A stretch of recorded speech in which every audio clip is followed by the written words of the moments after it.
Continuano i lavori di sistemazione delle strade cittadine da parte dell'amministrazione comunale e stamane è stata la volta della via Erodoto, tratto di strada adiacente la chiesa di San Vito, interessata da interventi di sostituzione del manto di quarzo, e per l'occasione sopralluogo del sindaco Marco Zambuto. Dopo la pausa estiva riprendono i lavori di manutenzione delle strade all'interno della città e in periferia.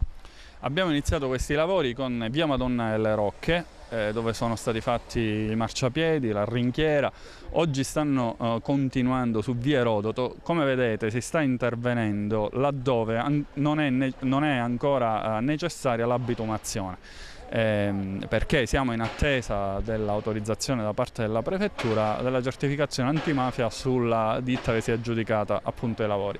Per cui in questo momento si sta intervenendo per tutti quei lavori dove non necessita la bitumazione. Sulla via Erodoto si sta facendo appunto lavori di sistemazione della strada, c'è un materiale che non è il bitume, che è il cosiddetto quarzo.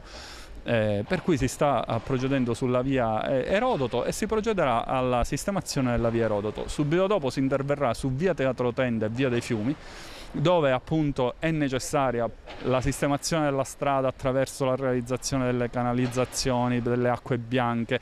Andremo a fare lì i marciapiedi e si andrà a fare anche l'impianto di illuminazione, quindi tutto il passaggio dei cavi dell'illuminazione, in attesa di avere il parere da parte della prefettura e poter iniziare a sprombattuto con le bitumazioni.